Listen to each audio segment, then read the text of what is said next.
മഹാലക്ഷ്മി സീരിയലിൻ്റെ പുതിയൊരു എപ്പിസോഡിൻ്റെ promo review വിശേഷങ്ങളിലേക്ക് എല്ലാവർക്കും സ്വാഗതം.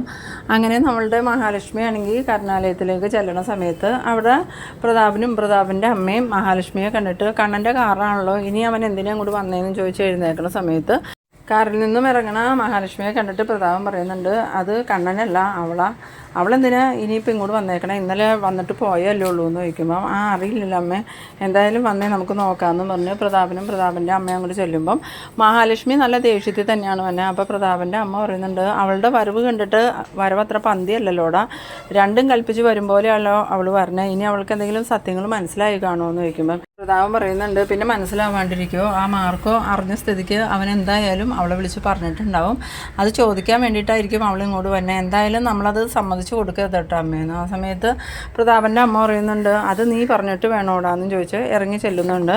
ഇതേ സമയം മഹാലക്ഷ്മി കയറി വന്നിട്ട് പ്രതാപൻ്റെ നേരെ ഇങ്ങനെ രൂക്ഷമായി നോക്കുമ്പം പ്രതാപൻ ചോദിക്കുന്നുണ്ട്, നീ എന്താടി എന്നെ ഇങ്ങനെ നോക്കണേന്ന് ചോദിക്കുമ്പോൾ, നിങ്ങളെ ഞാൻ പല പ്രാവശ്യം താക്കീത് ചെയ്തേക്കണേ, എൻ്റെയും കണ്ണേട്ടൻ്റെയും പുറകെ കാലനെ അയക്കരുതെന്ന്. കഴിഞ്ഞ ദിവസവും നിങ്ങൾ എന്നെ തട്ടിക്കൊണ്ടുപോകാൻ ഗുണ്ടകളെ ഏർപ്പാട് ചെയ്തു. ആ സമയത്ത് പ്രതാപൻ പറയുന്നുണ്ട്, നീ എന്തൊക്കെ ഭ്രാന്താടി പറയണേ, നിന്നെ തട്ടിക്കൊണ്ടുപോകാൻ ഞാൻ എന്തിനാ ഗുണ്ടകളെ അയക്കണേന്ന് ചോദിക്കുമ്പോൾ, നിങ്ങളങ്ങനെ ഉരുളൊന്നും വേണ്ട, എനിക്ക് സത്യങ്ങളെല്ലാം അറിയാം, മാർക്കോ എന്നെ വിളിച്ച എല്ലാ സത്യങ്ങളും പറഞ്ഞു, ആ ഗുണ്ടകളെ മാർക്കോ നല്ല രീതിയിൽ തന്നെ കൈകാര്യം ചെയ്തിരുന്നു, അതുകൊണ്ട് അവർക്ക് കൊട്ടേഷൻ കൊടുത്ത ആരാന്നുള്ളത് അവർ മാർക്കോയോട് പറഞ്ഞിട്ടുണ്ട്. ഇനിയും നിങ്ങളിത് തുടർന്ന് മുന്നോട്ട് കൊണ്ടുപോകാനാ തീരുമാനിച്ചേക്കണമെങ്കിൽ എനിക്ക് പല സത്യങ്ങളും എല്ലാവരോടും പറയേണ്ടി വരും. ഇവരുടെ ഈ സംസാരം കേട്ട് നമ്മളുടെ മോഹിനി അങ്ങോട്ട് വരുന്നുണ്ട്. മോഹിനി വന്നതും, എന്താ മോളെന്താ ഇപ്പോൾ വന്നേന്ന് ചോദിക്കുമ്പോൾ, അതല്ല അമ്മേ, എന്നെ കൊല്ലാനായിട്ട് അന്ന് ഗുണ്ടകൾ പിടിച്ചുകൊണ്ട് പോയില്ലേ, അവരെ പറഞ്ഞു വിട്ടത് ഈ നിൽക്കണ അമ്മയുടെ ഭർത്താവാണ്. അത് കേട്ടതും മോഹിനി ഇങ്ങനെ പ്രതാപൻ്റെ നേരെ നോക്കുമ്പോൾ പ്രതാപൻ പറയുന്നുണ്ട്, നിനക്ക് എന്തേ മോഹിനി, ഇവളിത് വെറുതെ പറയണതാ, ഞാനൊന്നും അല്ല എന്ന്. ആ സമയം മഹാലക്ഷ്മി പറയുന്നുണ്ട്, നിങ്ങൾക്ക് ഇതിനു മുമ്പ് പലരുടെയും ജീവനെടുത്ത് പരിചയമുണ്ട്, അതൊന്നും ഇപ്പോൾ നിങ്ങൾ എന്നെ കൊണ്ട് പറയിപ്പിക്കണ്ട, എന്തായാലും ഇതിനു മുമ്പ് ഒരു പ്രാവശ്യം എന്നെ ഗുണ്ടകൾ തട്ടിക്കൊണ്ടു പോയപ്പം രക്ഷപ്പെടുത്താൻ വന്നത് മാർക്കോ തന്നെ, ഈ പ്രാവശ്യവും അങ്ങനെ തന്നെ. ഇനിയും നിങ്ങളുടെ ഭാഗത്തു നിന്ന് ഇങ്ങനെയുള്ള നീക്കങ്ങൾ ഉണ്ടായിട്ടുണ്ടെങ്കിൽ ഞാനും കണ്ണേട്ടനും അടങ്ങിയിരിക്കുമെന്ന് നിങ്ങൾ വിചാരിക്കേണ്ടതെന്ന്. ആ സമയത്ത് പ്രതാപൻ്റെ അമ്മ പറയുന്നുണ്ട്, നിനക്ക് എന്താടി ഭ്രാന്ത് പിടിച്ചോ, എന്തൊക്കെ ആവശ്യമില്ലാത്ത കാര്യങ്ങളാണ് നീ പറയണേന്ന് ചോദിക്കുമ്പം, ഞാൻ പറയണതൊന്നും ആവശ്യമില്ലാത്ത കാര്യങ്ങളല്ല, ഇനിയിപ്പോൾ നിങ്ങൾ വീണ്ടും കണ്ണേട്ടനെ എന്നെ ദ്രോഹിക്കാൻ നോക്കിയിട്ടുണ്ടെങ്കിൽ മാർക്കോ നിങ്ങളെ വെറുതെ വിടുമെന്നൊന്നും നിങ്ങൾ വിചാരിക്കേണ്ട, മാർക്കോയുടെ കൈ ചെന്ന് പെട്ടിട്ടുണ്ടെങ്കിൽ ഇപ്പം അമ്മാവന് ഇരിക്കണില്ലേ വീൽ ചെയറിൽ, ആ അവസ്ഥ തന്നെയായിരിക്കും നിങ്ങൾക്കെന്ന്.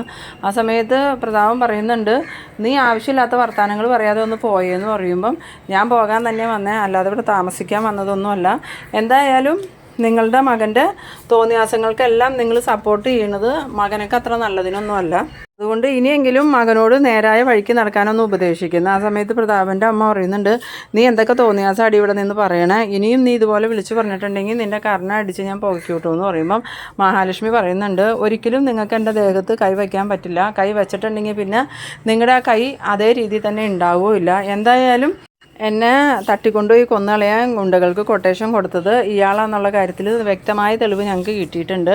ഞാൻ പോലീസിലൊരു കംപ്ലൈൻറ്റ് കൊടുത്തിട്ടുണ്ടെങ്കിൽ മകൻ അകത്ത് കിടക്കും. അത് മാത്രമല്ല, വർഷങ്ങൾക്ക് മുമ്പ് നടന്ന ഒരു കേസുമുണ്ട്, അത് നിങ്ങൾക്ക് അറിയാൻ പാടില്ലാത്തതാ, അത് ഞാൻ നിങ്ങളോട് പറയാം. എന്തായാലും അന്ന് കണ്ണേട്ടൻ്റെ അച്ഛനും കൂടി ബൈക്കിൽ പോയ സമയത്ത് കണ്ണേട്ടൻ്റെ അച്ഛൻ ആക്സിഡൻറ്റിൽ മരിച്ചത് ഇയാളുടെ വണ്ടി തട്ടിയിട്ടാണ്.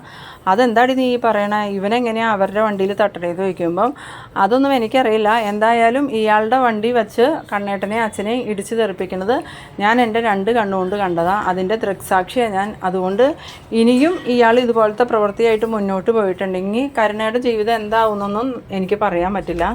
ഉണ്ണി ഒരിക്കലും അച്ഛൻ്റെ കൊലപാതകയെ അംഗീകരിക്കുമെന്നൊന്നും എനിക്ക് തോന്നണില്ല.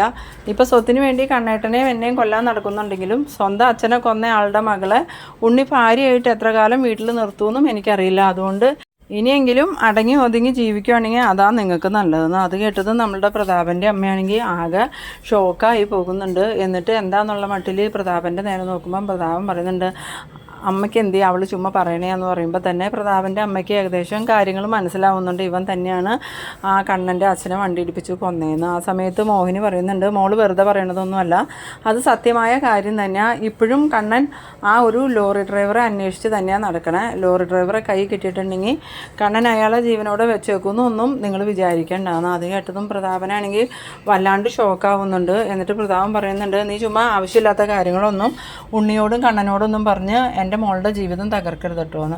ആ സമയം മഹാലക്ഷ്മി പറയുന്നുണ്ട്, ഞാനായിട്ട് ആരുടെയും ജീവിതം തകർക്കാനൊന്നും ഉദ്ദേശിച്ചിട്ടില്ല, പക്ഷേ എൻ്റെ ജീവിതം തകർക്കാനായിട്ട് നിങ്ങൾ ഇനിയും മുന്നോട്ട് വന്നിട്ടുണ്ടെങ്കിൽ അത് തന്നെ ഞാൻ ചെയ്യേണ്ടി വരും. അത് നിങ്ങളോട് പറയാൻ വേണ്ടിയിട്ട് മാത്രമാണ് ഞാനിപ്പോൾ ഇങ്ങോട്ട് വന്നത്. എന്തായാലും ഞാൻ പോവാട്ടെ അമ്മയെന്നും പറഞ്ഞ് മഹാലക്ഷ്മി അവിടെ നിന്ന് പോകുന്നുണ്ട്.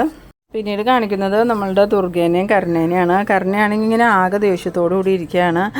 അതേ സമയത്ത് ദുർഗ ചോദിക്കുന്നുണ്ട്, മഹാലക്ഷ്മിയും കണ്ണനും അവിടെ ചെന്നിട്ട് എന്തെങ്കിലും മാറ്റം ഉണ്ടോ മോളെ കണ്ണനെന്ന് ചോദിക്കുമ്പം അങ്ങനെ പ്രത്യേകിച്ച് മാറ്റമൊന്നുമില്ല എന്ന് അച്ഛൻ പറഞ്ഞ സമയത്ത് ദുർഗ പറയുന്നുണ്ട്, അതേതായാലും ആശ്വാസമായി. ഇനിയിപ്പോൾ അവൻ്റെ കാലിന് വല്ല ചലനശേഷിയും കിട്ടിയാൽ പിന്നെ നമ്മൾ ജീവിച്ചിരുന്നിട്ട് ഒരു കാര്യം ഉണ്ടാവില്ല എന്ന്. ആ സമയത്ത് കരുണ പറയുന്നുണ്ട്, എന്തായാലും അയാളെ വെറുതെ ചികിത്സിക്കാമെന്ന് മാത്രമേ ഉള്ളൂ, അയാൾ എഴുന്നേറ്റ് നടക്കാനൊന്നും പോകുന്നില്ല, ആ ലക്ഷ്മിയുടെ ഒരാഗ്രഹവും നടക്കാൻ പോകുന്നില്ല, ഇനിയും എനിക്ക് കുഞ്ഞുങ്ങളുണ്ടാവും, ആ കുഞ്ഞുങ്ങളെ കണ്ട് സങ്കടപ്പെടാനേ അവൾക്ക് സാധിക്കുള്ളൂ എന്ന് പറഞ്ഞു. ആ സമയത്ത് ദുർഗ പറയുന്നുണ്ട്, ഇനി കുറേ ചികിത്സിച്ച് കഴിയുമ്പം അവൻ എഴുന്നേറ്റ് നടക്കുമെന്നൊന്നും പറയാൻ പറ്റില്ല, എന്തായാലും അന്ന് തൊട്ട് ഞാനും ആമേട്ടനും മരുന്ന് മാറ്റി കൊടുത്തതുകൊണ്ട് അവനിപ്പോൾ വീൽ ചെയറിലിരിക്കണം, അല്ലെങ്കിൽ അവൻ പണ്ടേ എഴുന്നേറ്റ് നടന്നേനെന്ന്. ആ സമയത്ത് കരുണ പറയുന്നുണ്ട്, അന്ന് നിങ്ങൾ മരുന്ന് മാറ്റി കൊടുത്ത സമയം കൊണ്ട് അയാൾക്ക് കുറച്ച് വിഷം കൊടുത്തിരുന്നെങ്കിൽ അയാളിപ്പോൾ ഈ ലോകത്ത് ഉണ്ടാവുമായിരുന്നോ, ഇപ്പോൾ നമുക്കിതുപോലെ ടെൻഷൻ അടിക്കേണ്ട കാര്യം ഉണ്ടാവില്ലായിരുന്നല്ലോ.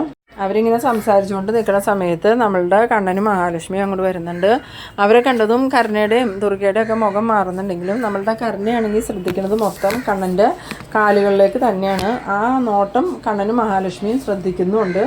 അങ്ങനെ അവർ അടുത്തേക്ക് വന്നതും ദുർഗ വലിയ സ്നേഹത്തോടു കൂടി അടുത്തേക്ക് വന്നിട്ട് ചോദിക്കുന്നുണ്ട്, എന്തായിടാ മോനെ, ഡോക്ടറുടെ അടുത്ത് പോയിട്ട് നിൻ്റെ കാലിന് എന്തെങ്കിലും മാറ്റം ഉണ്ടോ എന്ന് ചോദിക്കുമ്പോൾ കണ്ണൻ പറയുന്നുണ്ട്, പ്രത്യേകിച്ച് വലിയ മാറ്റമൊന്നുമില്ല, അതുപോലെ തന്നെ വർഷങ്ങളായില്ലേ ചികിത്സ മുടങ്ങി കിടന്നിട്ട്, അതുകൊണ്ട് പെട്ടെന്നൊന്നും ഫലം കാണില്ല എന്നാണ് ഡോക്ടർ പറഞ്ഞത്. ആ സമയത്ത് ദുർഗ പറയുന്നുണ്ട്, അതുകൊണ്ടൊന്നുമല്ല, ഡോക്ടറുടെ ചികിത്സയൊന്നും നിനക്കിനി ഫലിക്കില്ല, അന്ന് ഞാനും വാമേട്ടനും ഒരുപാട് ചികിത്സിച്ചതല്ലേ, എന്നിട്ട് ഒരു മാറ്റവും സംഭവിക്കാത്ത കാര്യത്തിൽ ഇപ്പോൾ തോമസ് ഡോക്ടർ വിചാരിച്ചാൽ പെട്ടെന്ന് എന്തെങ്കിലും മാറ്റം വരുമെന്നൊന്നും എനിക്ക് തോന്നുന്നില്ല, അതുകൊണ്ട് വെറുതെ നീ അവിടെ പോയി ചികിത്സിച്ച് ഉള്ള പൈസയും കൂടി കളയണ്ടാണ്. ആ സമയത്ത് മഹാലക്ഷ്മി പറയുന്നുണ്ട്, അങ്ങനെ തോമസ് ഡോക്ടറുള്ള കാശൊന്നും മേടിച്ചെടുക്കുന്ന ആളല്ല എന്ന് പറയുമ്പം, എന്നിട്ടാണോ ഇത്രയും നാൾ ചികിത്സിച്ചിട്ട് ഒരു മാറ്റവും ഇല്ലാത്ത, എന്തെങ്കിലും ഒരു മാറ്റം ഉണ്ടാവേണ്ടതല്ലേ, ഇല്ലെങ്കിൽ പിന്നെ ആ ഡോക്ടർക്ക് പറഞ്ഞുകൂടെ ഇനി നിനക്ക് മാറ്റമൊന്നും ഉണ്ടാവില്ല, അതുകൊണ്ട് ചികിത്സിക്കാനായിട്ടും കൂടി വരണ്ടാന്ന്.